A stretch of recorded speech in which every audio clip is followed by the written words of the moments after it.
Hello, everyone. This is Dr.SHIVA. I hope everyone's having a good evening. It is a little after 7. So I have a very nice interview planned with Will Love from Out in New Jersey magazine. I'm going to be talking about innovation from the invention of email, which I did when I was a 14-year-old, to now with Cytosolve, where we're revolutionizing medicine. But I thought it would be great to do this interview with a magazine out of my hometown in New Jersey, because so you'll understand some of the context and we'll probably have a very vibrant conversation. So I'm going to bring in Will. By the way, we'll also be introducing people to our Innovation Institute. I'll be sharing with people Innovation Core, which I'll talk about, which is the institute that we've created, which has been around, believe it or not, for almost 10 years. But we have a program that we can also support young people. We have scholarships available for 14 to 18-year-old kids, and I'll talk about that. But it, in many ways, is to commemorate the opportunity I was given back in New Jersey when I was 14 to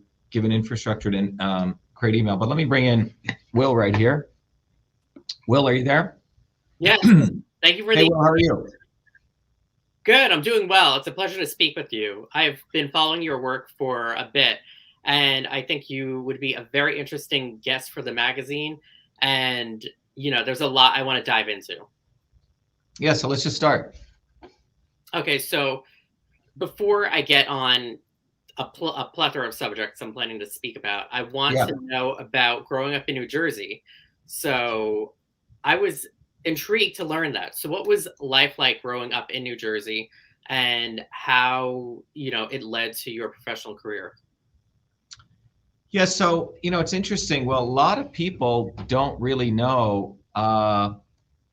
Whenever they have images of New Jersey, they just sort of get this idea that it's like some garbage place. That's what the media promotes it at. But New Jersey is quite an interesting place. First of all, it has incredible beaches down in South Jersey, but it's actually a very, very diverse place. But it's really a center of innovation. A lot of colleges are there. And, for me, I moved, my parents, literally when we left India on my 7th birthday on December 2nd, we landed in New Jersey on December 5th, 3 days later, and we settled initially in Paterson, New Jersey. Paterson, New Jersey is still considered one of the poorest cities in the United States. And I began as a 14-year-old kid working in Newark, New Jersey as a research scientist. So within 7 years, my journey was coming to the United States. We settled in Paterson, New Jersey. And then we moved to a place called Clifton, and then to Parsippany, and then to Livingston. The reason I give those 4 towns, if you look at those zip codes of those 4 towns, they go from extremely poor to one of the wealthiest, which was Livingston, right? Exactly. And my parents, whatever money they earned, they would just keep moving to the better school systems, because in the Indian, ethos, education is how you get free. And that's why I have this little thing running saying, get educated or be enslaved. This was sort of beaten into us, that it was education that really freed you more than anything else. So New Jersey was a wonderful place for that. But most importantly, New Jersey, I grew up in working class neighborhoods.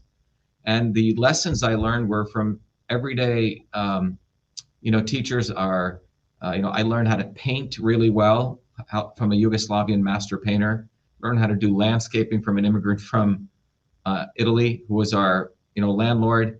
Had excellent public school teachers. The 1970s were that period of time. There were still some remnants where the teachers who were basically getting paid pennies. Most school teachers in New Jersey in the 1970s had like 3 jobs. My chemistry teacher, who ended up winning the presidential award in chemistry, was a chemistry teacher, and he was a contractor, and he was a carpenter. And he put 2 of his kids through school doing that.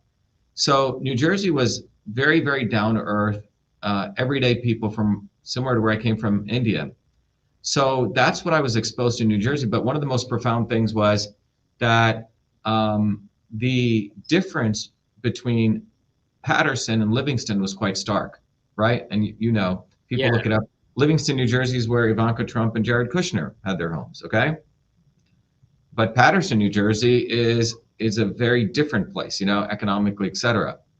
So my journey sort of gave me this experience of all these different sort of economic classes, plus working class people who had a tremendous amount of integrity.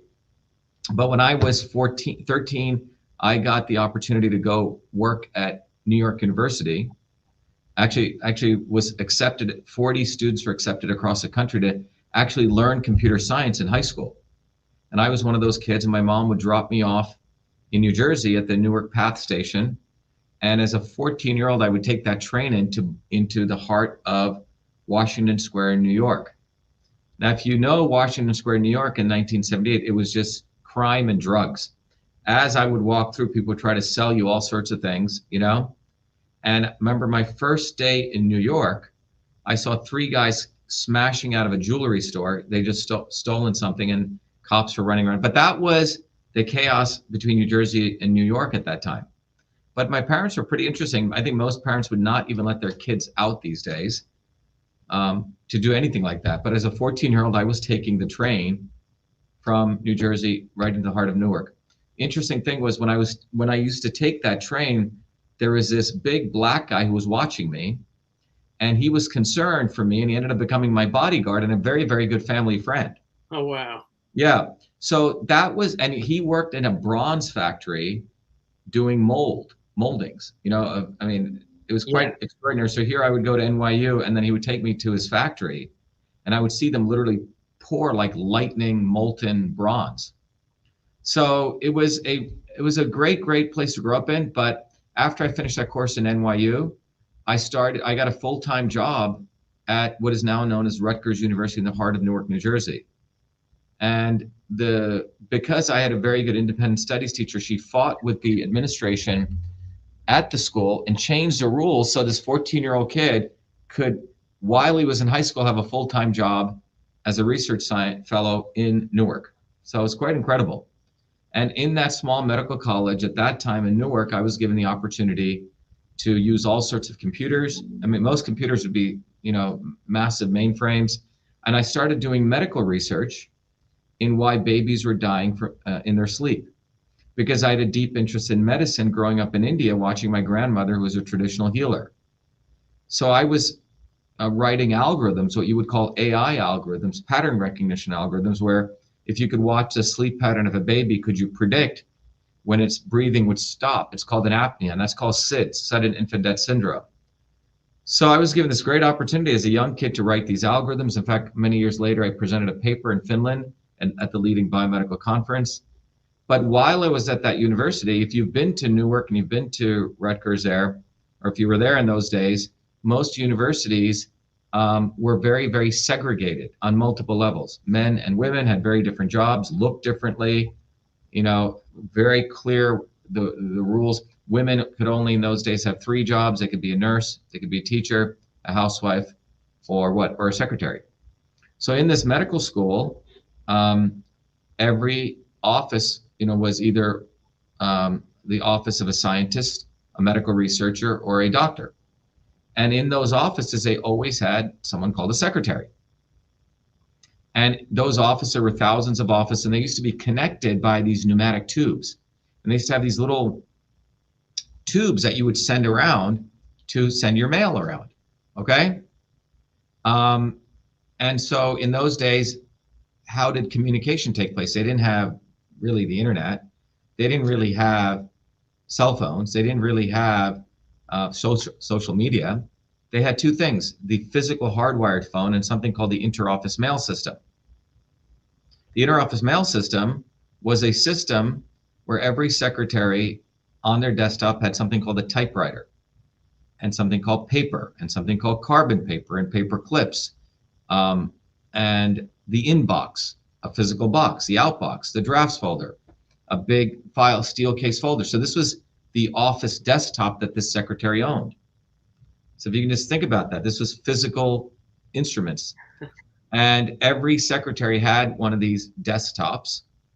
And when communication needed to take place, it was typically initiated by a man who was a doctor or a medical researcher or a scientist in a white lab coat. He would dictate a letter to the secretary saying, blah, blah, blah, take a note.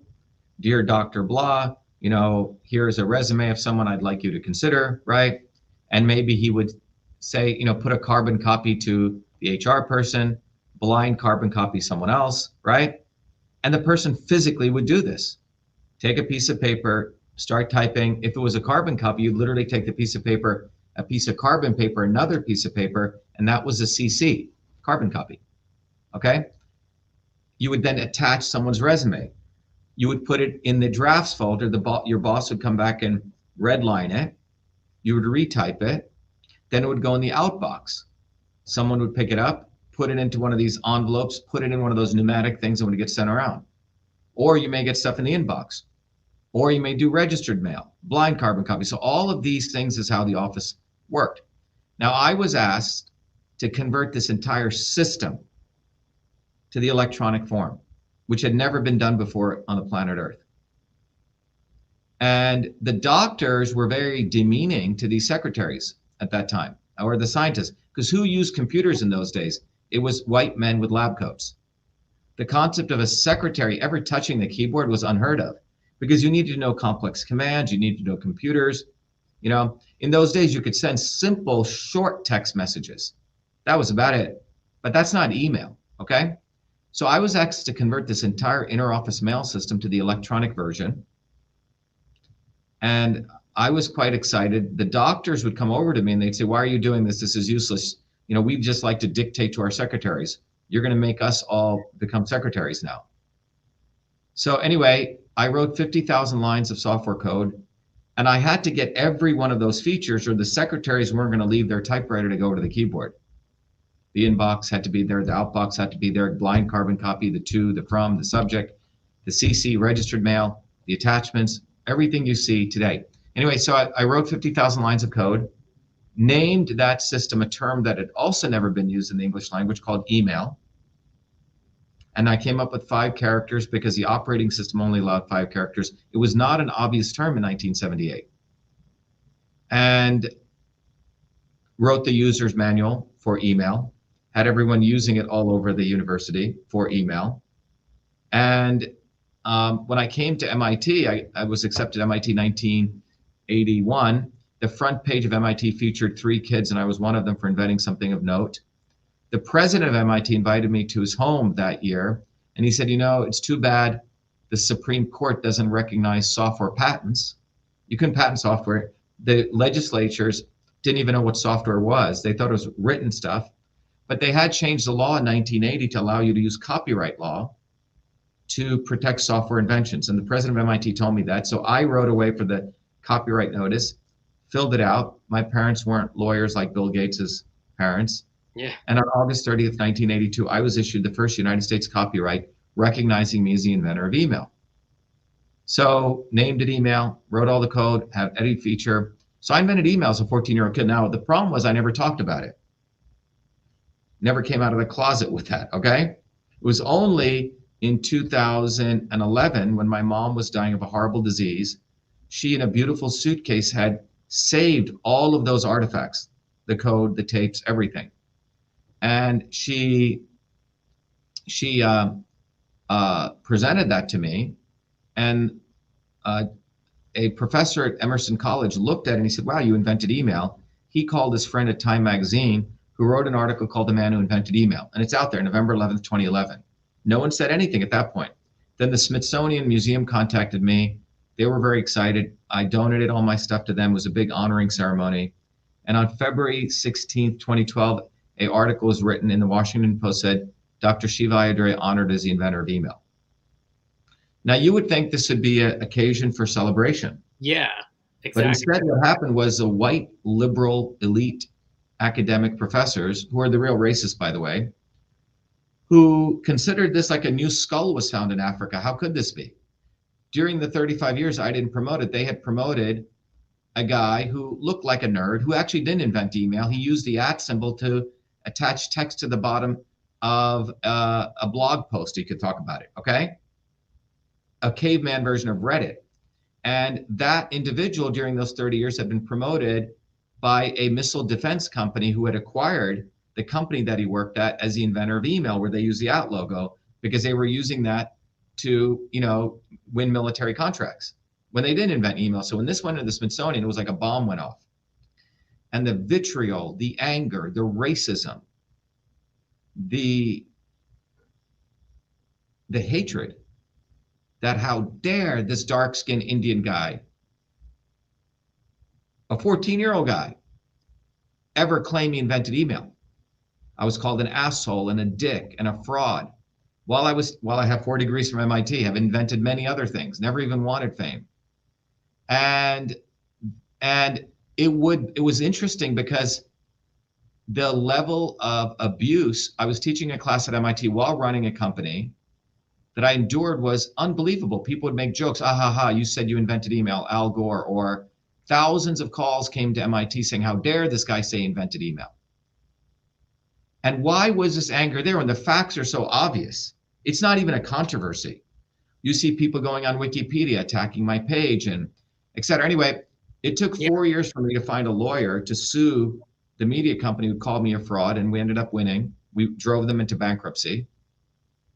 And the important part of that is the facts are so obvious. I named it email, wrote all the code, have the copyright.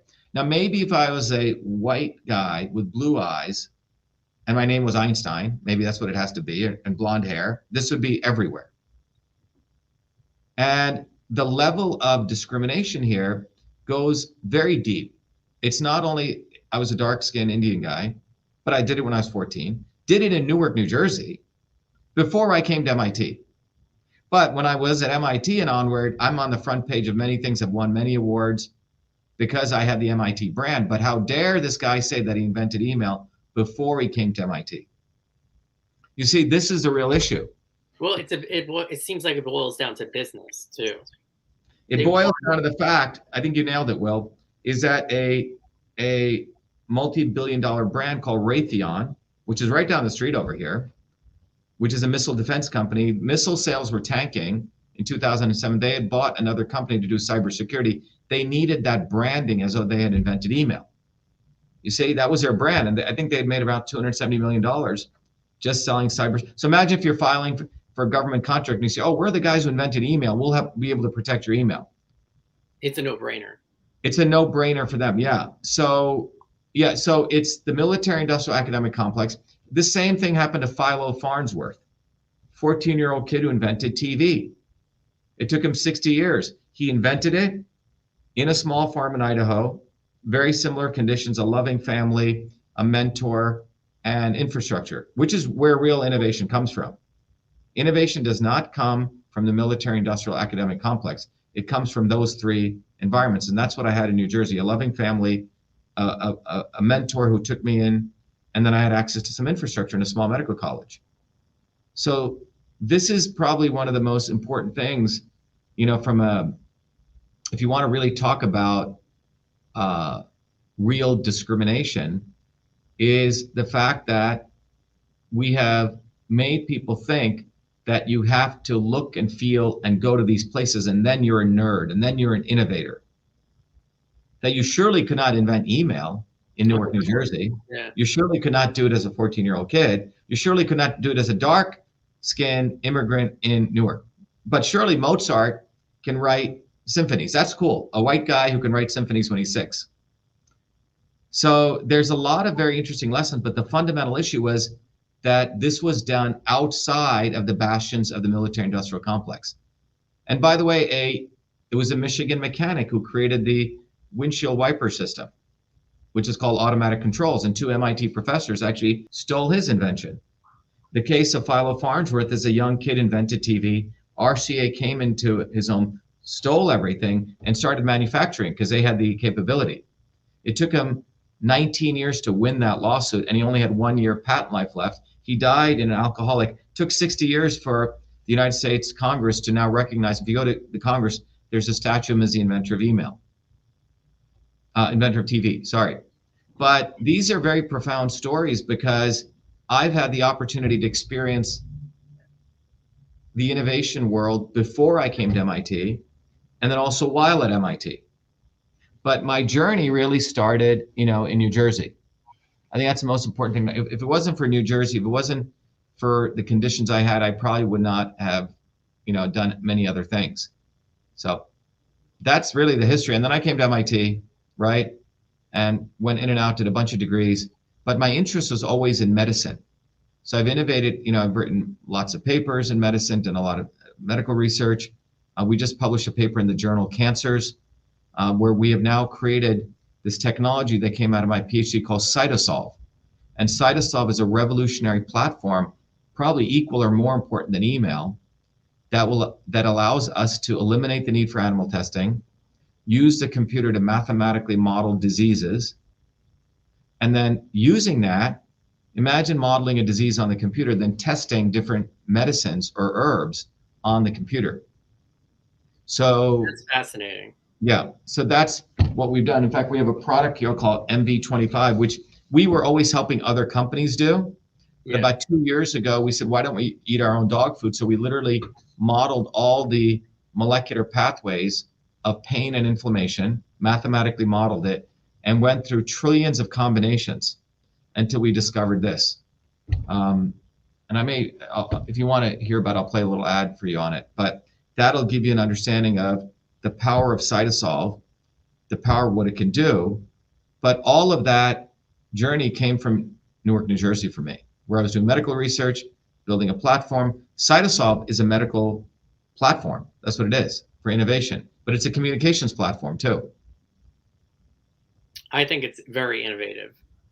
And I give you kudos, because that's a lot to deal with in terms of having something that you worked so hard for essentially stolen from you, or at least robbed from you in terms of getting credit.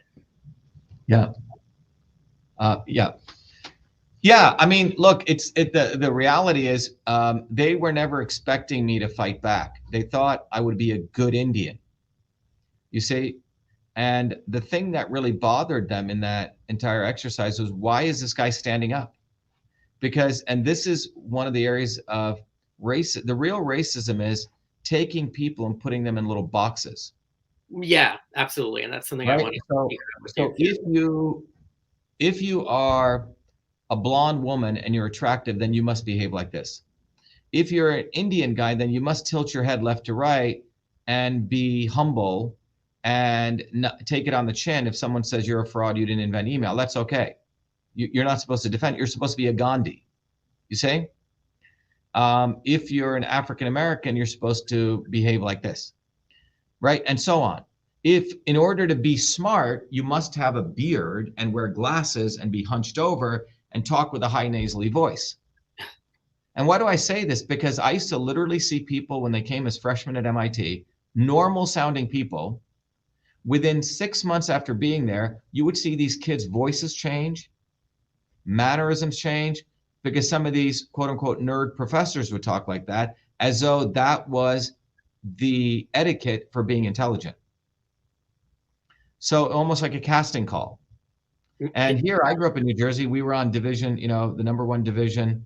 I was a center halfback, soccer, baseball, right? I pitched. Chris Christie was our catcher, right? Who became the governor of New Jersey. But the concept of someone being an athlete and this and that, that's not supposed to be allowed. The media wants to pigeonhole everyone, keep you in that pigeonhole, whatever that may be. And then if you stay in that pigeonhole, you're good. So when I was at MIT, I won all these awards, was on the front page for inventing many things. But when I said email was invented in Newark, New Jersey, that throws a wrench in the MIT concept, right? Because that goes against the theory that you have to go to MIT and then you can be a great inventor, Well, that's what I was thinking all along when you were telling the story, was that MIT's name wasn't attached to your creation. So exactly. Yeah. Yeah. So what I ended up doing was in 2012, when I went through this journey, I realized there's a lot of 14 through 18-year-olds. In fact, I think that age is a period when there's a lot of intelligence or radicalism, or people, because when you're young, you don't think anything's not impossible. For example, in that medical college, when I was creating that system, I found out many years later, one of the guys who was attacking me, a guy called David Crocker, I call him David Crock of shit. This guy, many years later, was attacking me. He said, oh, he didn't invent. By the way, whenever they want to take away your credit, they said, oh, no one person can do that. It was done in a collaboration. Bullshit. I actually did invent email single-handedly, okay? There was no freaking collaboration. If you'll find out, that's one of the ways that the elites try to diminish someone. So anyway, when he was attacking me, he forgot in 1977, he had written an article which said at this time, it basically said it is impossible to create the electronic version of the interoffice mail system. Okay, and we found that article, he freaked out. So you see, when you're young, you don't think anything's impossible. But these old white guys in lab coats thought, oh, creating email was impossible in 1977 because I was doing so many, they were just like trying to send little telegraph messages. So that's what's important. So several years ago, when I realized that there's a lot of very smart kids out there, I created, and everyone listening, if you have young kids, you may want to consider this. I created an organization called Innovation Quartz-A. It's a 501c3. I actually mentor 5 to 8 kids every year. I give them about $1,000. It's not a lot, but people can go. It's called Innovation Core, INNOVATIO, and quartz.org. Let me put it here. Maybe I'll put it right here. And if you want to, and what I did when I launched this, I went back to Newark and I launched it there in New Jersey. And what you see here is you can apply here, and the application process is pretty simple. We're looking for young kids, 14 through 18, who actually, they don't have to be nerds working in a lab, but they have to talk about, did they create something? Did they actually get a customer? What problem did they solve? Are there direct competitors? You know, what stage of the project are they in? But my goal is to really find and support people who are actually taking risks. Did they take an idea and did they actually even get one customer? Even if the customer hated them, that's okay. Because when you build something and you get feedback, that's when you learn. It's better off building something not perfect, but getting a customer. So that's what we're giving credit to. So anyone listening out there, March, end of this month, March 31st, 2022 is when the application ends. But it's essentially for anyone who wants to apply, 14 through 18-year-olds, and you get $1,000. I mentor you throughout the year, and you get access to, we also have a book called The 7 Secrets of Innovation. We also have a curriculum that we have, an online curriculum where we teach people what are the 7 secrets of innovation. But the bottom line is innovation is in everyone's DNA. You don't have to go to MIT. You don't have to go to Stanford. You don't have to go to these places. In fact, in retrospect, I realized that many of these large institutions actually are stealing kids from the public school systems who work their butt off and just putting their brand on it, you know? So it's not like the universities really do a lot anymore. You know, by the time kids come to the university, they're already, you know, getting the best kids who work hard. Yeah. And they just give them their brand, if you know what I'm saying. No, So, it is. It's a business at the end of the day, because if a kid's right. into the university as, you know, an exceptional student, they've already worked for that. So they just, it's almost like a barter situation. They need that university's name to get their career going, and the university needs them to get more students like them to attend. So at the end of the day, I just feel like the whole higher education system is a business. It is. So what we're trying to do is, you know, one of the key things we're trying to do is, you know, we've on vashiva.com, we've created an entire environment now where our goal is to open people up to the opportunity that one of the most important things that anyone can learn in the world is what I call the science of systems. So there is a foundational education that comes even to me, even before reading, writing, and arithmetic. That's learning the foundations of systems. So what I've done is I've taken the 50 years of knowledge and creating systems to actually make it very, very accessible for anyone. So if I go here, if people go to the website here, vashiva.com, you'll see there's a bunch of videos here. One video is called The Journey to Systems. Another video is called Why You Must Learn the Science of Systems. And then what you get as a part of the Truth, Freedom, and Health movement. But one of the things we recently launched, Will, and these are just all of these have been running, but we started these institutes. So someone learns the science of systems, and then they can go join one of these institutes. Someone may be interested in open science. Someone may be interested in becoming a systems health educator, essentially learning a whole different way to look at the body as a system. Or maybe they want to support election systems or innovation, or learn how to do complex art and visualization, or become a member of the Advanced Media Institute, where they learn how to become a journalist on the ground, or citizens training. So if you go to, for example, the Open Science Institute, we are literally, these are different research projects we're going on, and people can literally, it's science for the people, by the people. So using the CytoSolve technology, people can actually come up with a research question. And then we let them be essentially research directors. They can literally go say, hey, I want to find out, we have a project going on what's in the jab, right? And people are supporting it. So, or let's say someone wants to figure out, hey, what are the right ingredients? Or, my father is being given this drug. Is it the right one? Are there side effects? So we can literally use CytoSolve to answer these questions. And from our view, we've been helping the large companies. Now we want to make it accessible to people. So the reciprocity model is, you go raise the funding, we'll do the work, but we're going to do the work at 1/100th of the cost and the time that the big, organizations do it. And the CytoSolve technology has been published in the leading journals. Universities actually come to us to use our technology so we can do the work of 20 or 30 graduate students. So we've literally opened up CytoSolve, but our movement now is literally creating an environment for the individual to learn the science of systems, which is, by the way, what all the elites learn. If you don't understand the foundations of systems science, in the modern world, it's like you have bows and arrows and the enemy has, nuclear weapons. So that's why, it's about getting educated.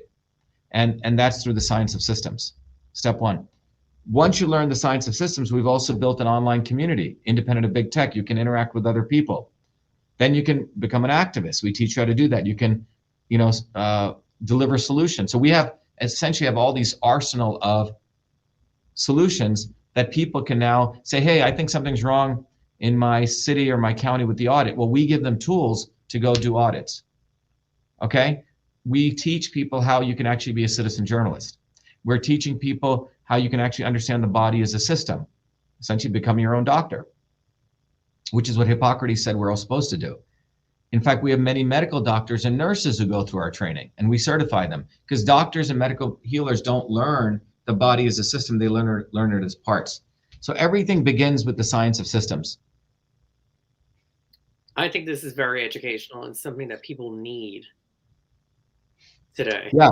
So I think to your audience, I think the key message is that, the guy who invented email is revolutionizing medicine, but the other part of that is I want to teach people the science of systems, because it is actually the knowledge base that will enable people to get to truth, freedom, and health.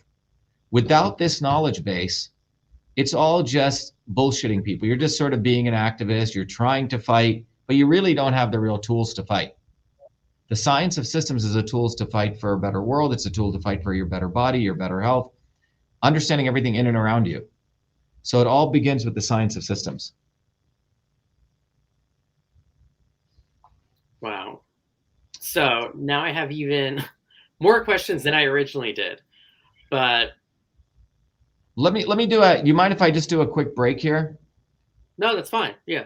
Because I remember, I want to do so one of the things that, so what would you like, one is I can play you a video of the journey to systems. I can play a video of CytoSolve. I can play you a video of one of the products we've created with CytoSolve, MB25. Which one would you like to hear about?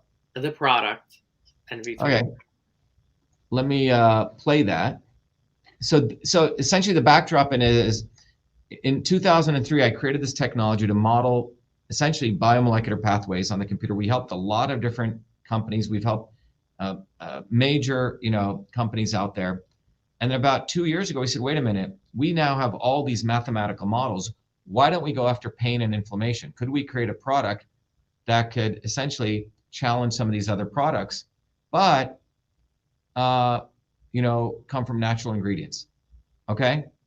And help alleviate discomfort and pain. And so we created that. So let me play that for you right here. I think I should be able to play this.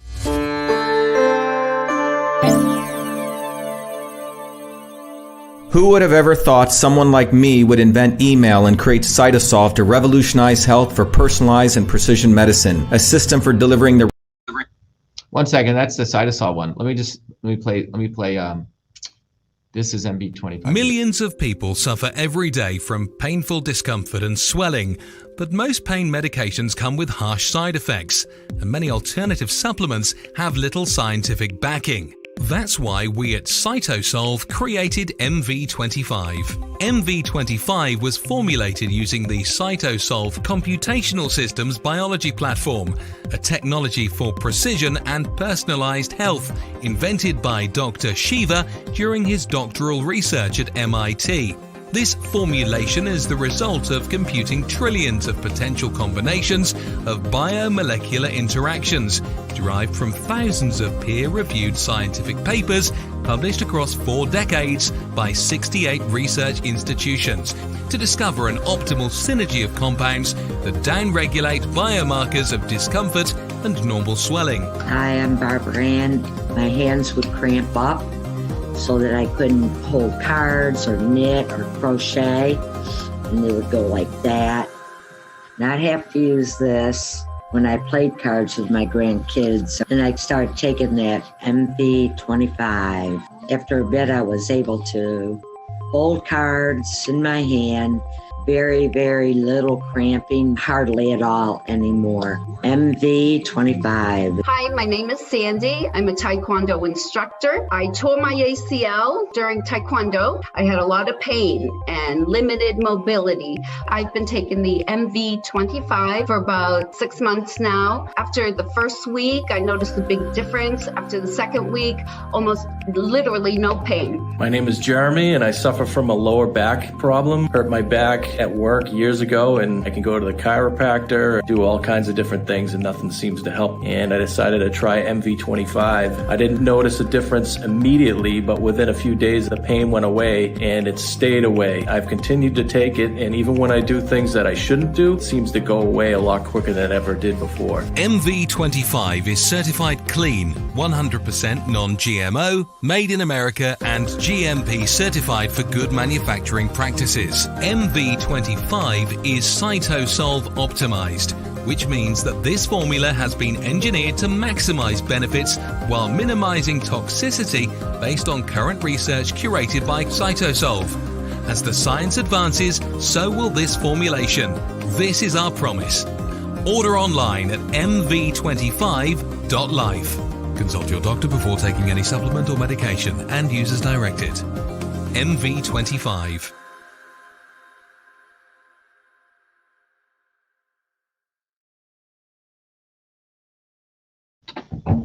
Okay, well, I hope that gave you an idea. So that's a product that we created using CytoSolve. And very interesting product. I want to try it out myself because I suffer from back pain. I've suffered from it since a boxing incident that I was in like 8 years ago. And the only thing that works is like routine chiropractic treatment. But I feel like that's something that if I don't keep up with, the pain continues.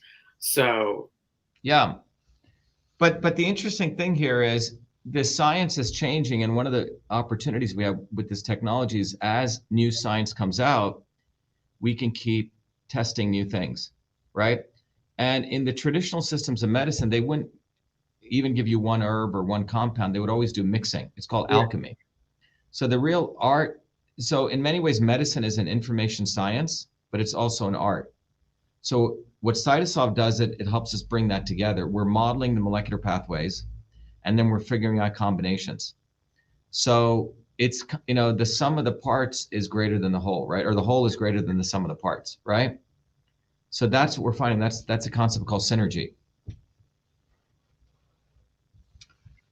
And how long has this product? How long have you had this product available? I know it's new. It's been out for about a year now. Okay. About less than a year.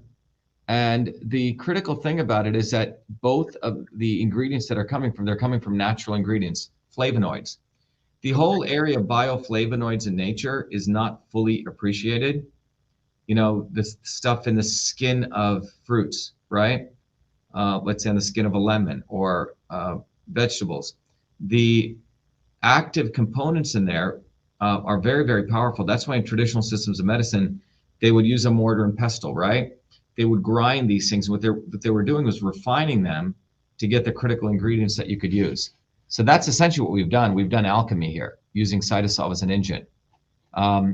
I know when you had spoken to Crystal earlier, I mean, I don't know how much time we have, but we could talk about a number of topics if it involves, some of the medical areas that you may be interested in. But it's really, I have, I think, another about 15 minutes. It's up to you. Oh, wow. Okay, yeah, because I mean, we can go longer. It's fine. Yeah, no, I do have a lot of questions. Okay. So, I mean, I guess to sort of switch gears a little bit, I want to discuss vaccines. It's a very controversial topic now. I feel like people are not seeing the subject clearly. They're viewing people who are hesitant to get COVID vaccines as being anti-vax, which is really not the case. I'm noticing a lot of people, including myself, that are apprehensive with the COVID vaccine aren't necessarily anti-vaccine per se. They're just cautious because of the fact that this is an entirely different way of producing vaccines with mRNA, etc. Not to mention the growing number of reactions that people are having to it. So I just want to ask you, what are your thoughts on the COVID vaccine and vaccines collectively? Do you feel like they're not as regulated as standard medication, so that's why they're being pushed now?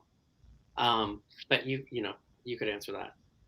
Yeah, so back in 2019, so let me tell you, so first of all, the discussion here, science isn't, broadly, what's interesting with scientific facts is that or engineering facts, it's really, really important if you're a scientist or an engineer to do the noble duty of science and engineering, which is to tell the truth, but to tell it at the right time.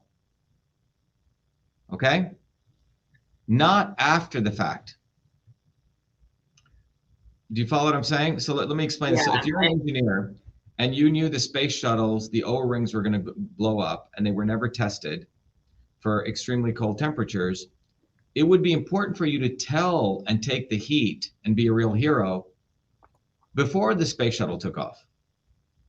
And drumbeat, put your ass on the line, right? Make a sacrifice, you may lose your job. And that's what happened with a guy called Alan McDonald. He was a guy who was a director at Morton Thiokol, and he said, wait a minute, the O-rings were never tested for these extremely cold temperatures. I cannot sign off on the launch. NASA put him under pressure, his management did, he was demoted, but he still stood his ground. He just died about a year ago. And he said, the most important thing in life is to say the right thing at the right time to the right people. Well, in 2019, I was speaking at the National Science Foundation. I said, look, and I gave a talk on beyond vax and anti-vax, the need for precision and personalized medicine, the right medicine for the right person at the right time. There's a room full of 200 people. I was invited to be the main speaker. It was called the Prestige Lecture at NSF. And I went through I have a paper that people can get on our shop. It's called The Modern Science of the Immune System. And I said, look, the immune system idea that's used to create modern vaccines is based on a 1915 model, 1-5. But the reality is that the immune system understanding is far more complex. It's a much more complex system. And I said the concept of giving everyone the same intervention makes no sense.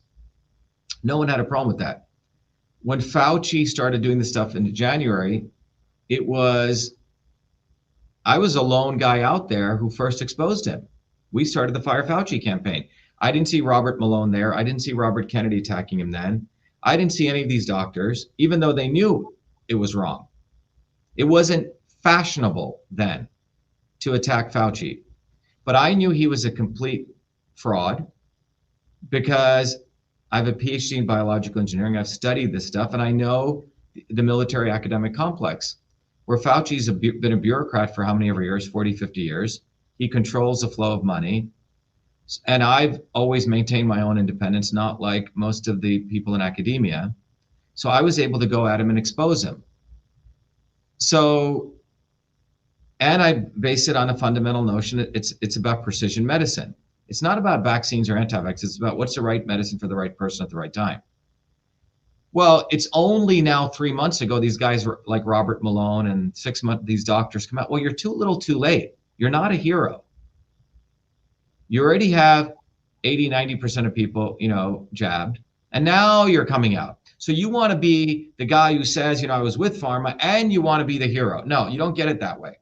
And this is what we need to understand. There are people that do not say the right thing at the right time. They put their hand up, they watch which way the wind blows. And if the wind is blowing this way, Tucker Carlson does this. He's a grifter. He's a master grifter. Joe Rogan does this. Another master grifter. Okay?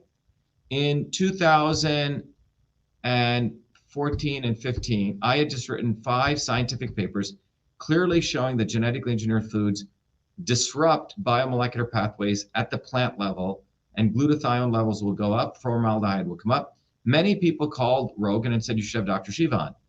At that time, he had a guy called Kevin Folta on, who is a Fauci of GMOs, promoting him. All right? And so he was pro-GMO then. I don't care what he says. He's very clever trying to act as though he's some impartial guy. Bullshit. He was promoting Folta. And then he watched which way the wind was blowing, and he noticed that on September, October, his sales were sort of flat on Spotify. Then he says he's against the vaccine mandates. Well, if you drew a curve about how many people got vaccinated, and then when he's coming and saying this, well, you're a little bit too little too late, And then he tries to act as though the dialectic of him and Neil Young. I mean, yeah. I know Neil Young. I did an event with him many years ago against the GMOs. And in retrospect, Neil Young was pushing out an album against Monsanto. So you see, these people are entertainers. They're not thought leaders. So Neil Young was against GMOs, but he was pushing an album. And then he became pro-vax. Joe Rogan at the time was pro-GMO, and now he's quote unquote anti-vax, okay? My point is that the reason I'm answering this question is that had in January of 2020, these so-called experts who now are coming up 2 years ago, we wouldn't have had this issue. So when it comes to changing the world, it's about saying the right thing at the right time. That's true courage and true heroism. Not after the fact, watching which way the wind blows, because now you want to be an entertainer and now it's cool to talk, to be against vaccine mandates. You see? So when it comes to this issue, I've never taken a flu shot or any of this stuff ever in my life, right? My view is that if you look at the immune system, it's a very complex system. Every system in the universe is meant to undergo resilience training, which is you're supposed to expose it to stress. And then based on that exposure to stress, the system will respond and get stronger. You want to get strong, go lift weights. You may get sore, your body strengthens. We're supposed to be exposing people when they're at a young age to many different dust, frankly, or dirt and all this stuff, and your body will respond. Now we're keeping all of our kids in these little sterile homes. So isolated, yeah. So isolated, don't expose them. So the immune system never has a chance to get smacked and come back. So it's becoming essentially a weakened immune system. Now in that weakened, so imagine the extreme case, you bring up a kid in a bubble chamber. He's never allowed to go out. And then one day he leaves and he experiences all this dust. He's probably going to get destroyed. So a kid like that, you may have to titrate him, right? Slow dose him, otherwise he's going to freak out. If you look at polio, for example, prior to 1905, polio was in everyone's water. Everyone got polio. But you were exposed to it at a young age before 2 years old. And when you got exposed to it before 2 years old, all you got was diarrhea. Your body's immune system built when you were getting breastfed, and you were fine. But when hygiene came, in a weird way, when we isolated people from dirty water, then later in life, people get exposed to the polio virus, and then it has a much more dangerous effect, okay? Because the body was never exposed to it. So it didn't have a chance to know how to modulate itself. And by the way, it is not a virus that kills you, okay? What kills you is not the virus, it's your body's overreaction to the immune response generated by that exogenous antigen, okay? And every virus has a particular place. By the way, I think I did video after video after video in November 2019 and in early 2020, okay? And when I did these videos, I got a call from a chief economist at the White House. He said, Dr. Shiva, I saw your video. Trump is not listening to us. He's blindly following Fauci. We're headed into an economic disaster. Please do more videos. And that's when I started educating people. You know, I think there was a vitamin D video I did, I think back in February of 2020, which got, I think, like 50 million views, which was taken down.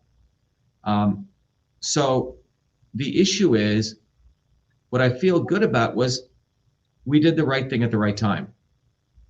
So one of the things we teach in our system science course is that what system science teaches us is that if you want to achieve a goal, you have to put the right inputs into your body, et cetera.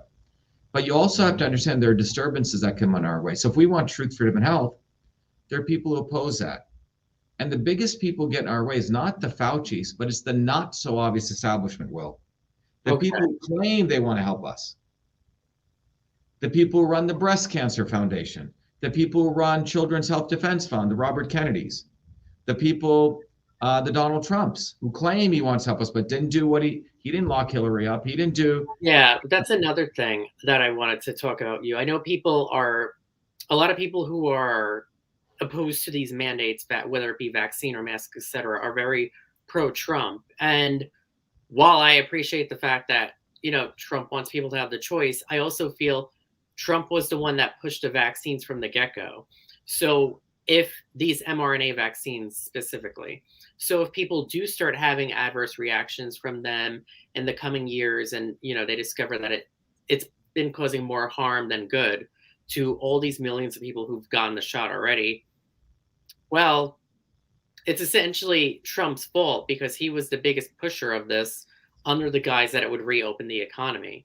So what are your thoughts about that? Because a lot of people say now that, oh, if you're anti-vaccine, you're a Trumper, when it doesn't really make sense to me, because Trump was the one who pushed the whole vaccine initiative from the get-go, correct? I mean, yeah, look, this is what's happened.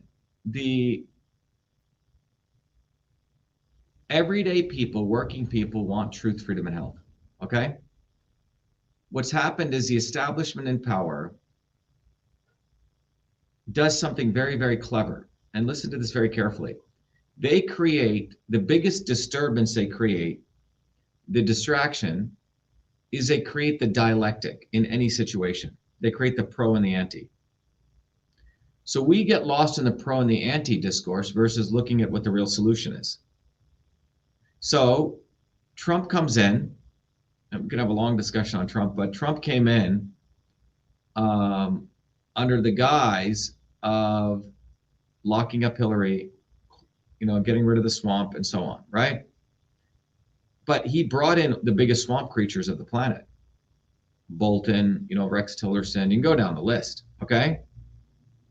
He didn't do anything to Fauci, okay? He accelerated Operation Warp Speed. All right. So these people in power are extremely clever, and this is what is hard for people to understand. They are so clever. Words don't mean anything to them. It's all about grifting. Oh, the polls are, I'm going to say this, but I'm going to say it like this, and I'm going to couch it like this so I can still keep my audience. So it's like they get an audience, and they want to grow that audience, and they don't want to lose that audience, so they're constantly doing this manipulation. They're master snake oil marketers. They don't give a fuck about you. That's what people need to understand. So any side will say what it needs to say to keep its audience. And they have a market. They have a target that they created. And it's like consumer marketing. So if you look at the origin of all of this, go back to 2008, there was another guy called Obama. By the way, 50 to 60% of Trumpers voted for Obama. Which is fascinating because it seems like they bought into the same marketing plan. Change. Right. So Obama comes in, a black guy out of nowhere, and they push him as hope and change. And he was going to, you know, fight for working people. What does he do at the end of the day? He prints $4.8 trillion to save Goldman Sachs, the big banks. That's what he did in that White House meeting that, you know, midnight. So he should have let the big banks fail. He didn't. He saved them. And what they did was, in fact, he saved his elite friends. They printed $4.2 trillion and interest rates were kept artificially low. All right. Now, the dam was going to burst on this. You can't keep interest rates this low, because if the working people are truly working and small businesses are thriving well, the demand for money is going to go up, which means interest rates should go up naturally. But the people like Jared Kushner, the people like the real estate developers, the way they succeed is by keeping interest rates low. Okay? Well, how can you have vibrancy in the economy, which is going to drive interest rates up, and vibrancy is brought in by working people and small businesses, not by huge corporations, who many of them aren't really doing anything significant. So many of them are surviving on low interest rates, and that's how they do their corporate bonds, right? Low debt. They need to keep interest rates low. That's how they're getting money for bogus businesses, which shouldn't even be around. So that was going to blow up, and the elites recognized that working people had enough of Obama, blacks and whites, so they needed a new hero. So they dug up Trump. Trump was their answer to manipulating the white working class. So any Trumper, by the way, I voted for Trump. I never voted in my life. First guy I voted for, gave him money, but I figured out his shtick after a while. But if you really think about it, the white working class in this country has always been abused by both wings of the establishment. So one wing of the establishment will give them a Democrat one day, they gave them Obama, and then when the white working class got upset, they went and dug up Trump. I mean, he's really a B or C grade actor, okay? And his job was, and that's why if Trumpers believe elections are selections, you have to follow that all the way through. If elections are selections, then how did Trump get into office? He can't be an exception. The elites needed him. They knew the trajectory that was happening in the United States was the average American only has $400 in their bank account. 80% of Americans only have $400 in their bank account. And the amount of consolidation of power and profit and control that's occurred over the last 10 years is quite incredible. In fact, under Trump, 600 billionaires doubled their wealth while small businesses were going out of business. Okay. So Trump, in my view, Trump is a casting call that's made. He gets brought in. And what does he actually do? First of all, Obama saved big banks. Trump saved big pharma. Big pharma has been tanking. Yeah. This is what people don't know. And I was, again, the one that educated people on this, because I know the pharmaceutical industry, because Cytosolve, we know these guys, right? But the pharmaceutical industry has been tanking because pharmaceutical drug development is a ridiculous model. They just throw shit against the wall, and if something works, they test it. And it takes them 15 years and $5 billion. Well, that industry has been tanking. Pfizer's revenue fell by $25 billion from 2012 to 2020. Pfizer made more money in 1 year than they did in 1 quarter than they did in all the losses they incurred over the last 10 years, thanks to Trump. And they also, Pfizer donated to Trump's inauguration, okay? So pharma's been tanking, high regulations, they're not putting out new product. Well, the jab, you don't need to, there's no regulations. You can't sue pharma companies. What an amazing market. You could put out whatever crap you want, there's no liability. Who else would not want to be in that kind of market? So Trump accelerated Operation Warp Speed. They created this thing called a pandemic, right? And what you have is pharma sales Pfizer did $45 billion in 1 year. And I calculated that 2 years before that, or a year before that. But that you have to follow the money. So they make it vax and anti-vax. That's really not the issue. The real issue we should be talking about is how do we get real health? Right? So it's frankly easy to be against vaccine mandate. That's not a revolutionary. You're not really, okay, big fucking deal. But what were you saying back in 2020? Did you call out Fauci? What did you do then? Because had we had a mass movement then, we could have stopped all this. So this is what you have. You have opportunists. Rand Paul is now running a Fire Fauci campaign. I didn't see him 2 years ago. We came up with that hashtag. We got 150,000 signatures and drove it to Trump and gave it to him. It's important in life to do the right thing at the right time. We have to judge our heroes and our leaders. What did they do at the time, not after the fact? So people got to remove these, illusion and stop being, star fuckers and following, Rogan or Neil Young or Trump. It's a mentality that Hollywood builds into people. These people are opportunists. If it's one day good to be against GMOs, Neil Young will do it. And another day to be against vax, he'll do it. If it's one day good for Joe Rogan to be against GMOs and another day, for GMOs, another day to say you're against vaccines, he'll do that. And if you notice, he's very clever at playing people. He played the game and then he apologized to Spotify, and Spotify stock went up 12%. And Spotify is a $28 billion company. Joe Rogan is with the #1 creative agency in the world, which, supports all sorts of people who've been affiliations with pedophiles and so on, So people need to get their head out of their ass. And for some people, it's going to be a long journey. And what we do at our movement is we hit hard over and over again. The issue is truth, freedom, and health. The issue is beyond the dialectic. The issue is going beyond vax and anti-vax, beyond mask and anti-mask, beyond Republican and Democrat, beyond left and right.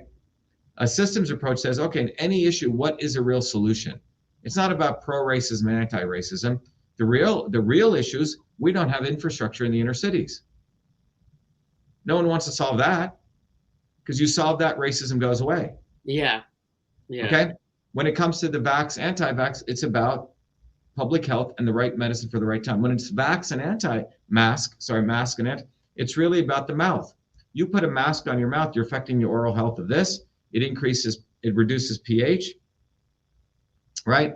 Your mouth becomes more acidic. You're going to get periodontal disease. Did you consider that when you thought about this intervention? You see? But more profoundly, are people talking about the right medicine for the right person? So our movement says, on any issue, figure out what the real solution is and drive the discourse there. But as long as you're pro and anti, you can make money off that, Now, so anyway, yeah. Oh, no, I was going to say, speaking of Fauci, a lot of stuff has come to light about his prior involvement decades ago with HIV, and there's a lot of conspiracy surrounding that. So I wanted to sort of see where you stand as far as that goes. Well, so 1993, I was in Hawaii, and I'd been given a book called The AIDS War by a guy called Duisberg. Okay. I don't know if you read this book. It's a pretty good book. And in my gut, I felt something never made sense, that HIV causes AIDS. Let me tell you why. Robert Gallo, who is supposedly the guy who created the HIV test, had published a study showing the HIV virus eating a macrophage, essentially attacking the immune system. Okay. I said, this doesn't make any sense. I said, our immune system has evolved over billions of years. Something that could attack the immune system didn't make any sense. Okay. It's my first gut reaction. So anyway, I read this book. I'm in Kauai, and I was staying with a friend of mine and his mom.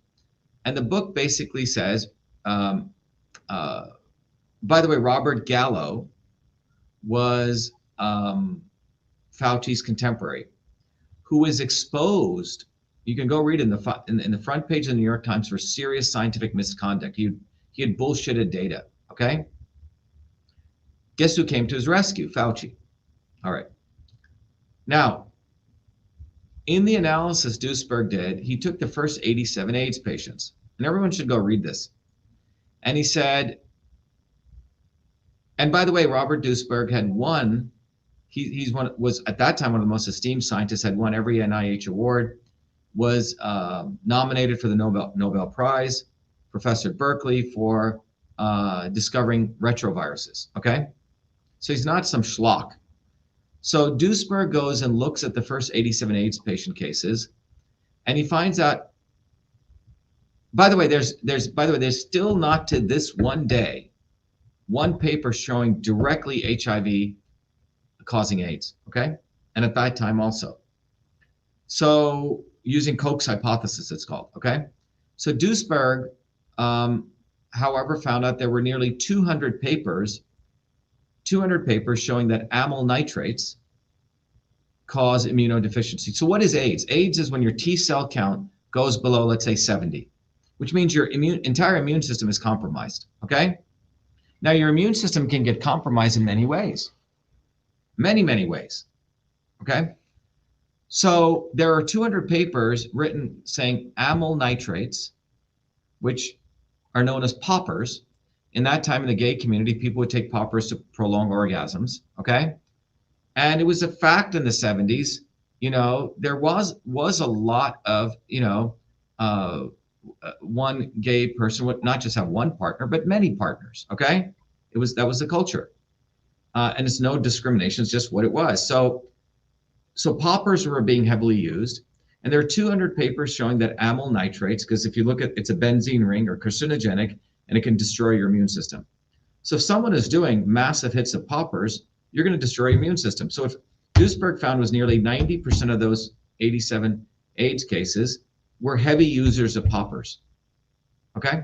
So they were destroying their immune system. It's like basically putting carcinogens in your body all day long.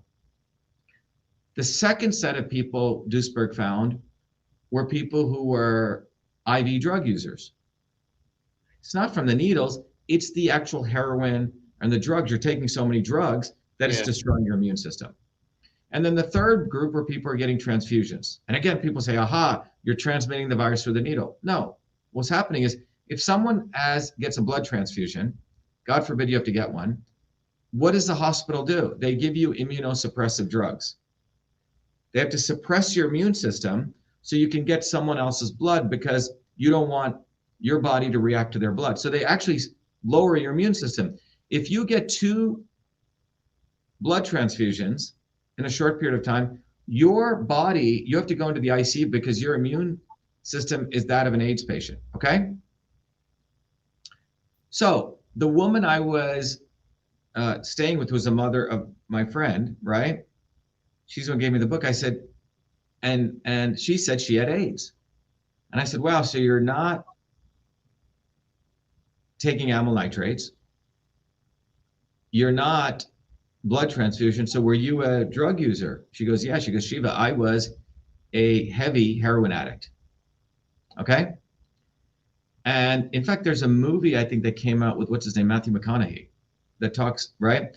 And the lifestyle that he lived was a very decadent lifestyle. And he had destroyed his immune system.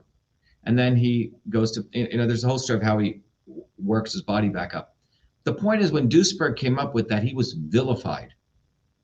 How could you say this? You're anti-gay, you're against homosexuals, and you're against science. So overnight, this guy, who was one of the youngest guys to win the NIH award, one of the youngest tenured professors, right?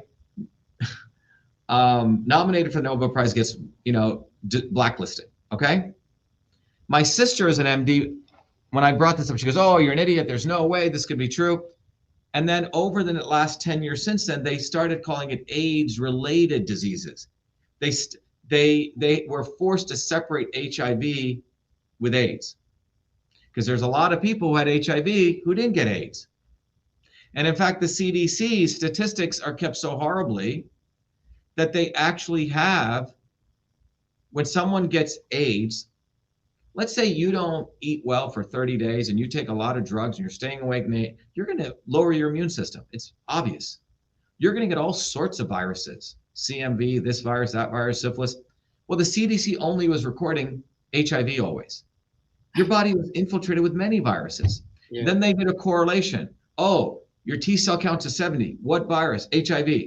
It's like nonsense. So the discussion moved to, again, the same old medical establishment model of associating a bug with a disease.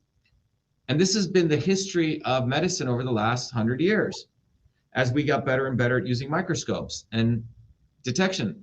Always associate a bug with a disease.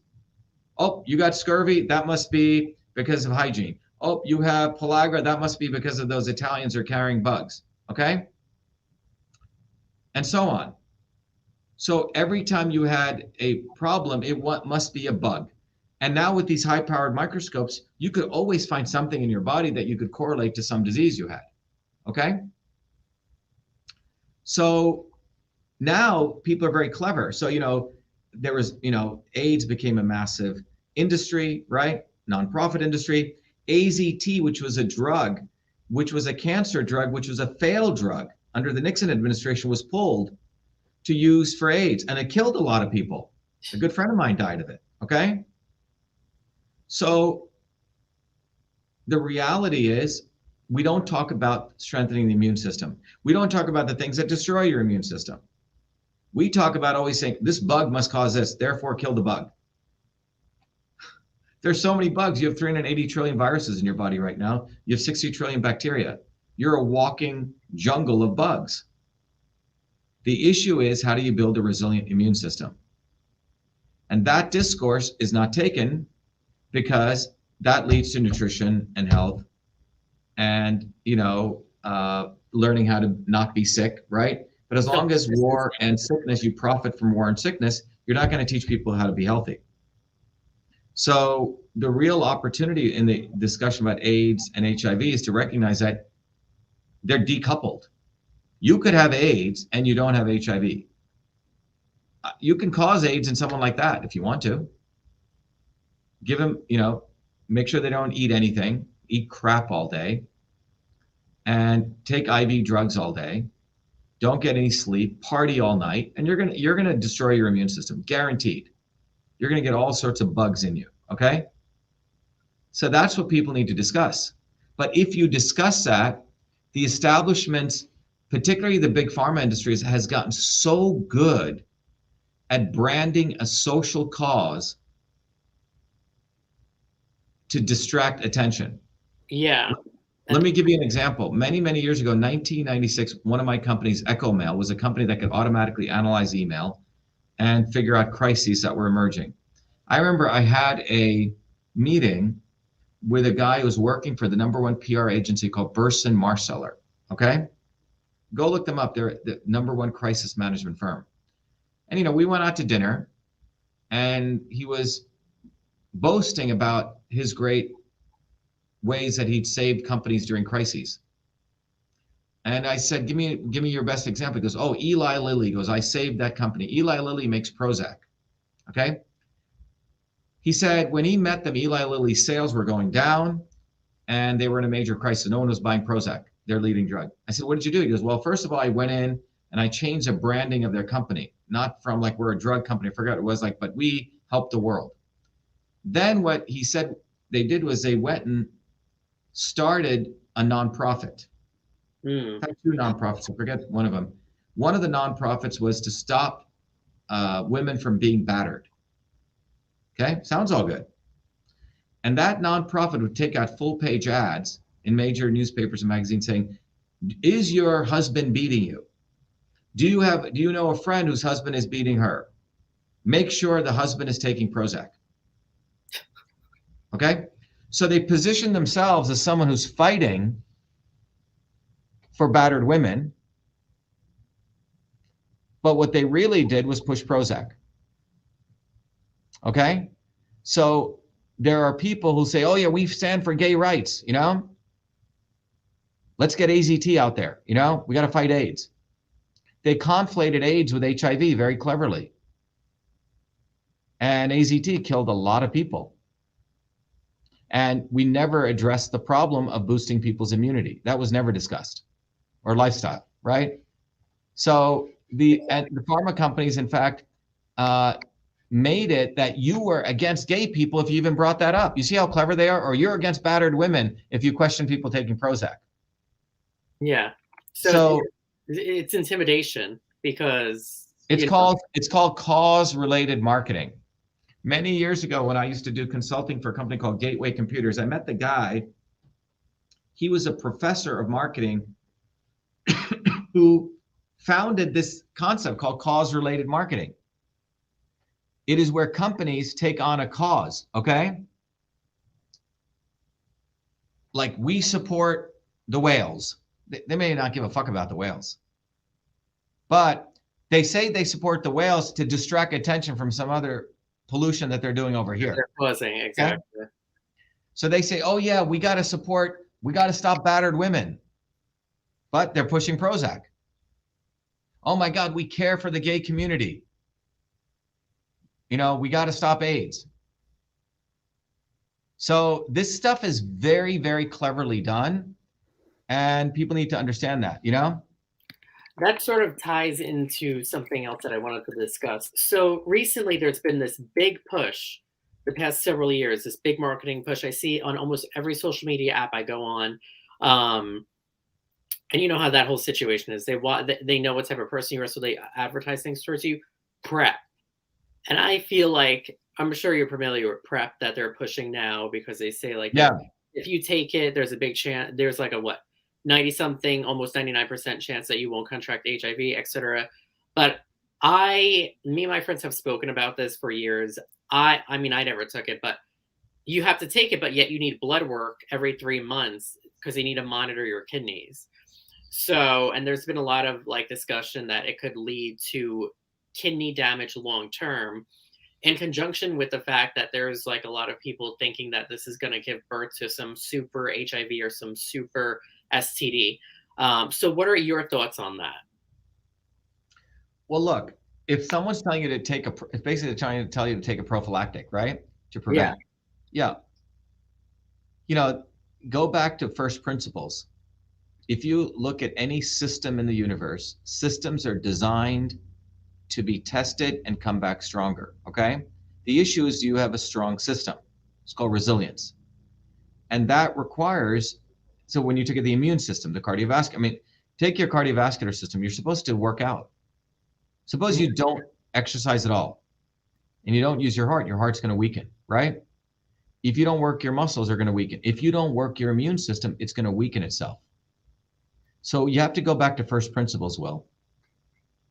So once you hang your hat on these first principles, everything else is easy to figure out.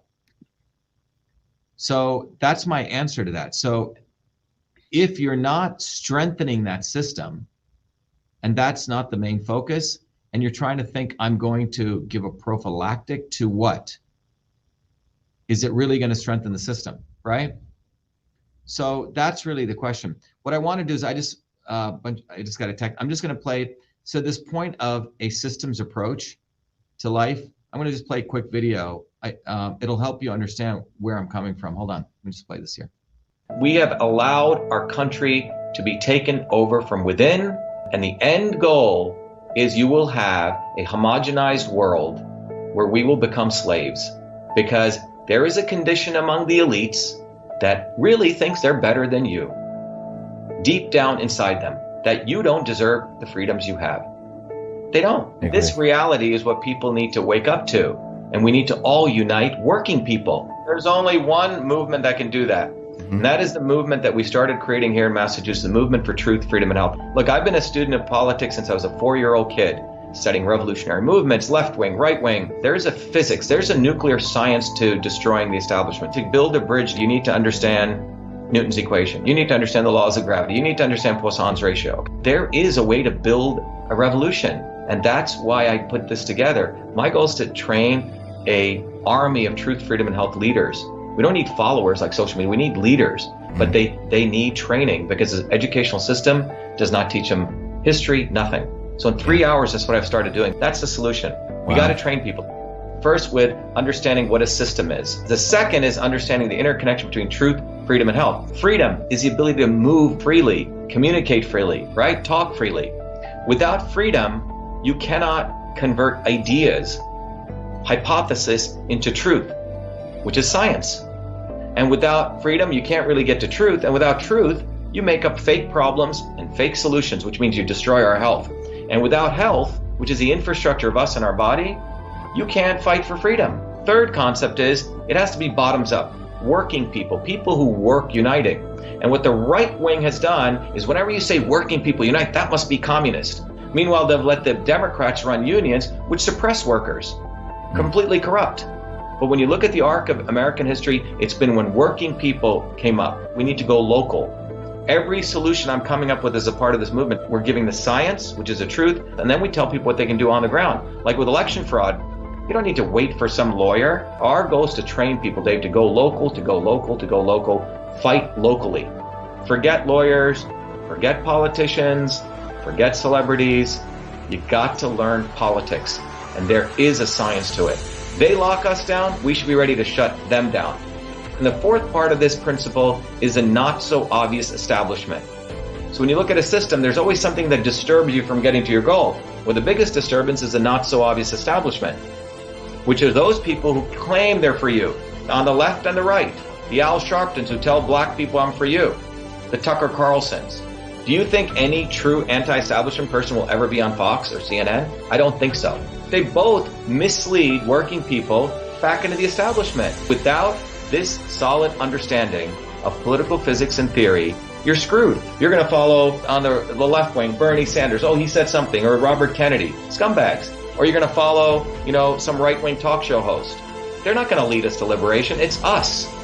And that political physics, it's a nuclear science of change. Bottoms up. We have to organize to understand that there is people who talk a good game and then look at what they actually do, left and right. I'm sorry, Sean Hannity may say some good things, but I don't see the urgency in his voice to get something done. And it can only come when you weaponize yourself with the right knowledge. You need to be able to identify a rat. Christ didn't go after the Romans, right? It was the Pharisees and the Sadducees who screwed him up. His own quote unquote people. And that's where we're at. So these four concepts I've built into a curriculum. People can go to BeAShiva.com. And it's an educational program. We need to train people in political theory. You need to have physics. And I've created that curriculum. People need to get educated. We need to get educated fast. And within a half an hour, I can teach people. 2 years of MIT control systems, I teach people those concepts. Then I apply it, anyone can understand it. And then you say, oh, I got to build a bottoms-up movement.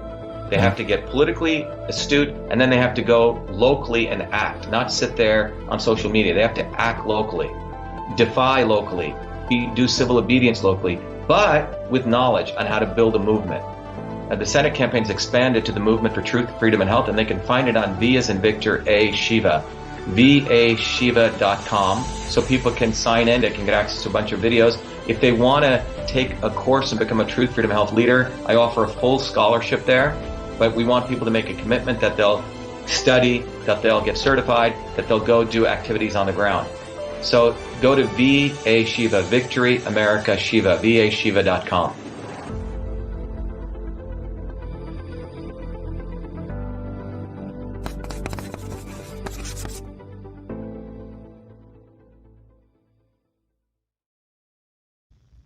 Anyway, the reason I want to play that video is that video sort of in a very concise way sort of, I guess, summarizes where we're at and why the only way out of this, Will, is for people to get educated. And so we want to change the world. We need to recognize that you can sort of, meander around this process, make a lot of mistakes, or there is a science to doing this, no different than a science to building anything. And that knowledge, that's the science of systems, those in power actually learn this. Kennedy School of Government, Fletcher School of Law and Diplomacy, right? The elites have their think tank institutions. They train people in the science of systems. And that's why they're able to map out like a chess move 20 steps ahead.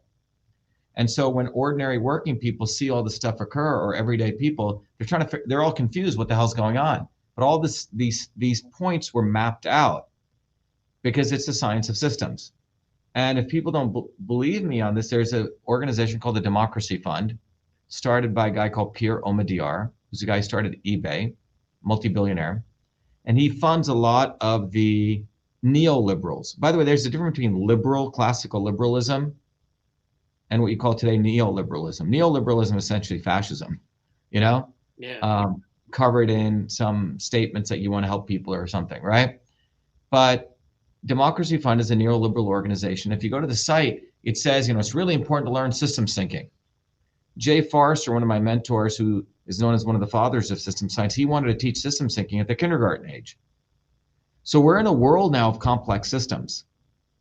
And if people don't understand system science, they're never really going to be able to. It's like the blind man looking at the pieces of the elephant. They don't see the whole elephant. So people are never going to really understand what to do in a situation. They won't be able to see things where they're going, where the hockey puck's actually going. That's why, our movement, I was able to call out Fauci long time. You can see this stuff 2 years ahead, 3 years ahead. And in a world that we're in now, we need to be able to do that if we're going to be successful. And then you need to mobilize people on that, not 2 years later. It's too late. Everyone has gotten the vax, and then it's like, oh, well, now it's trendy, so I'll hop on it. What's that? Now you be for the well, now it's trendy to be for the vax mandate, against the vax mandates. Yeah, exactly. That's what I'm saying. So it's like I feel like Joe Rogan and all these people, I think it's great that they are speaking out, don't get me wrong, but it's sort of like, wait, no, it isn't. This is why to me they have to be attacked. Let me tell you why. Sam Tripoli had me on a show a year ago, and his other friend were Joe's friends, and they said, oh my God, we got to get Dr. Shiva on. Joe will never put someone like me on, and nor will I ever go on a show after what I figured him out, because he is what I call your true scumbag. It is not the Faucis that destroy the world. It is the Joe Rogans, because they know how to play people. They know how to make people think they're fighting for them. Gandhi, another big scumbag. He destroyed the movement for independence in India. He was parachuted in to act like as though he was a saint, and he ensured that the transfer of power took place from the Indian elites, to the British elites to the Indian elites. And he suffocated the natural revolutionary movements in India. That is how sophisticated Madison Avenue has become. If anyone is a true threat to the establishment, they're not going to be part of a $28.5 billion industry called Spotify. And anyone who wants to suck up to these entertainers and defend them and say, oh my God, Rogan's against Neil Young, you're an idiot. You've already been brought into you've already part of the dialectic. You're screwed because you think Rogan is your fighter. Rogan's not your fighter. Rogan's the guy who was doing crazy spectacle sports with people eating maggots, and he's just an entertainer. Yeah. So this is a level of consciousness. The elites want people to be at a subhuman state of consciousness. So, and then they want to give them entertainers to make them think the entertainers are their heroes. Trump, Obama, Gandhi, and they always, even Martin Luther King, okay? They give people good speeches, put them in robes, it's all theater. It's theater. And so the reason, the purpose of our movement for Truth, Freedom, and Health is to teach people how to recognize the not so obvious establishment, because the not so obvious establishment is the most powerful weapon that the establishment uses, because they know people are going to get angry and they're going to come up. They know this. In the election systems integrity movement, they had a bunch of grifters talk all sorts of bullshit that had nothing to do with the real issues. So you don't focus on the real issues. The not so obvious establishment exists to distract people, like, showing a shiny thing to a monkey.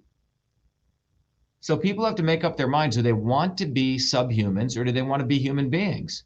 And if they want to be human beings, they have to have courage. They have to let go of all of the nonsense that the establishment has continually plastered them with brainwashing.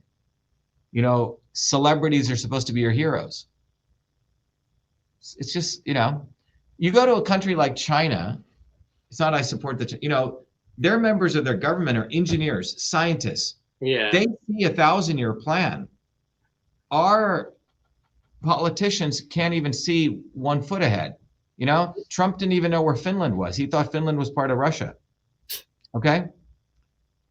So you have a lot of stupidity. And in the midst of all this information, in the midst of the fact that people can, within, a few clicks, can get access to information, you also have the reverse going on, the mass stupidity of people following people like Rogan.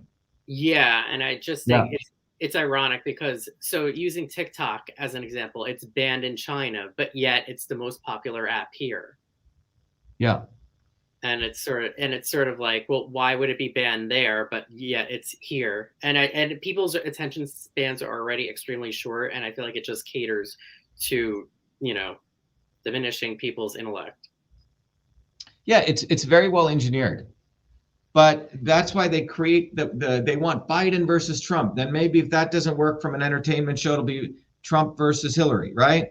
So it's the Gore Vidal said it, that politicians are just uglier actors. You know, that's all he said. It's just that it's a very close-knit industry.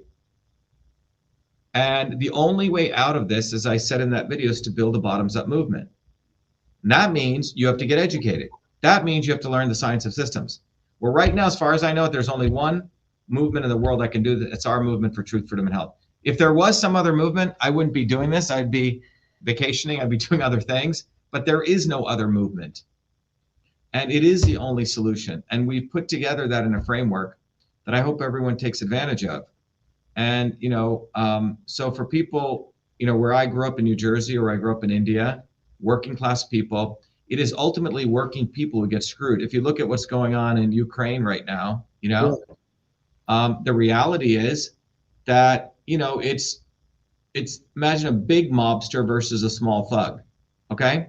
So the big mobster here is the United States and British imperialism.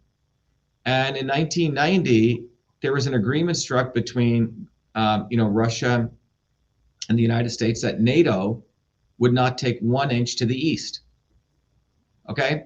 And there's no even reason for NATO anymore. Okay. NATO has essentially become an interventionist power of the United States and British imperialism. So anyway, right after they signed that agreement, immediately NATO went into East Germany, and Gorbachev's like, wait a minute, what are you guys doing? He goes, and the United States said, oh, well, we didn't, that was a verbal agreement. It wasn't a written agreement. Okay. So you've had NATO pushing more and more and more east. Okay. And the British imperialism is very good at always making everyone else to seem like mongrels and villains and, you know, crazy people. They did this in World War I against Kaiser Wilhelm. They made him look like he was some crazy guy who wanted to take over the world, as though Britain didn't. But he was just essentially the new thug. He was a new bully coming up on the block, but a small one. So Britain is a big bully. They don't even want small bullies. They had to wipe him out. So Putin may be a small bully, but it was clear, according to the discussions, that you will never, you know, NATO is not supposed to go and encroach on Ukraine and fuck around with them, right? So the Black Sea is one of the most important strategic areas. That's how Russia gets out. You know, they go through the Straits of Bosphorus. So, and by the way, Crimeans have always felt part of Russia. Even the Poles, are 97% of Crimeans want to be part of Russia. And the eastern part of Ukraine has been seeking its own independence, the Donbass region, for years, since 2014. After the United States under Obama put in a right-wing Nazi-like guy to run the place, Ukraine. So obviously the people on the eastern part said, wait a minute, we don't want these neo-Nazis here. So, and they were culturally very different, and they had wanted their own independent place. The Minsk II agreements were supposed to help resolve that, which was, okay, well, we'll give you a separate state within Ukraine. Ukraine will still be a country, autonomous. But the United States and Britain never pushed Ukraine to resolve this. They almost wanted to goad. I mean, imagine if China did an agreement with Mexico or Canada tomorrow to become part of the, you know, one of their organizations, you know? So this is incentivized because British and US imperialism want to make money off of this. And ultimately, who gets screwed are the Russian working people, the Ukrainian working people, the British working people, the American working, because we're the ones who are sent to fight the wars of the elites. I don't think Jeff Bezos will be fighting this war, or his kids. I don't think Elon Musk's kids will be fighting this war, but it will be the kids of everyday working people. So it's really, really time that people get their head out of their ass and realize it's not about Ukraine. I mean, Zelensky is an actor who's a comedian who's a moron, okay? He doesn't give a damn about his own people, really, you know? He's a puppet of British imperialism and US imperialism. And what is being teed up right now is to create the theater. This guy was an actor. So everyone will say, yeah, definitely Ukraine should become part of the EU. Ukraine should get weapons from NATO. And that's basically going to start World War III at that point. So everything needs to be understood within the context of working people uniting. The establishment does not want the working people of Russia, the working people of Britain, the working people of Ukraine, the Donbass, India, America uniting. They always want to keep us divided and ruled. That is the British Empire model, which has not changed for 300 years. And we're seeing that in every step of the way. Anyway, I hope this was valuable. I have to, if there's one last question, I have to, I have a appointment coming up like now, but go ahead. Yeah, this conversation has been great. Everything you've said has been very educational, and thank you for your time today. If I had to choose one more question, it might be a little bit of a twofer. So, recently there was this article about this new form of HIV. Do you feel like it is super HIV? One, do you feel like that has anything to do with the vaccine situation? And that aside, all things related to vaccines, do you feel like things like PrEP being so promoted as being gives this invincibility complex, and that is why you're seeing all these other STDs skyrocket? Yeah, I mean, look, the idea has been to outsource our health to big pharma. That's what this is really about, right? Yeah. Just think about it. And when anything can be branded as a vaccine, mRNA is really not a vaccine. Now you get the liability protection of the 1986 Vaccine National Injury Program, which the Kennedys passed, okay? We're involved in. So what you see is pharma companies have been going down. They're looking for a new way to resuscitate their ailing trillion-dollar industry. That's the bottom line. Yeah. Period. And I've been talking about this since 2003. If you look at the old CytoSolve presentations, where we always have this curve with pharmaceutical companies, their revenue going down, and we thought we could help them by using CytoSolve so they didn't kill animals. They could figure out stuff that did not work before they spent billions of dollars, but they're on a different locomotive train, right? So the key point I can ask is follow the money on this. And if you follow the money, it's about big pharma wanting you to outsource your health with this new, mRNA thing or PrEP or whatever it is, right? So ultimately, you're outsourcing your health. You're not focused on boosting your immune system or focusing on figuring out how your body works as a system. And once they have you in that cycle, now they can upsell you, cross-sell you. They can sell you all sorts of products. It's like you're in their Amazon cart, and you're going to check this out. They're going to check this. You're going to buy this. That's what this is about. I agree. All right. I agree. Thank you again. And you're welcome. It's going to be a great podcast, and it's going to transcribe into a great interview. And I'll keep you and the team in the loop with everything. And then, being as we are on camera, if we could get one quick screenshot. Yeah. Do you want me to hold on? You can get a better. You can get stuff from Manju if you want, or Crystal if you want. Oops. What did I do here? Sorry about that. Oh, I see. I have my share going on. Stop. Okay, so I'm going to do like one quick photo once it's together. Could you do the side-by-side thing? I don't know how to do that. Oh, you want the side-by-side? Okay, everyone. Let me let everyone say goodbye. By the way, everyone, this interview will be on Out, right? Yes, Out. It'll be available in Out in Jersey magazine. It's distributed New Jersey, New York, Rhode Island, Connecticut, Delaware, and Pennsylvania. But you could read it on outinjersey.net. And then the audio version will be available on my podcast, Will Love Listen. 3 words, Will Love Listen. It's on Spotify as well as iTunes and iHeartRadio. Okay. Well, let me just say goodbye. So by the way, everyone, we can do this. By the way, everyone, this is Dr. Shiva. I hope this is valuable. We went from looking at the invention of email to talking about CytoSolve. We talked about a bunch of topics, but I will be back tomorrow. We'll be doing a discussion on a new research project we just finished out of the Open Science Institute. Be well, be the light. Thank you. 1 second. And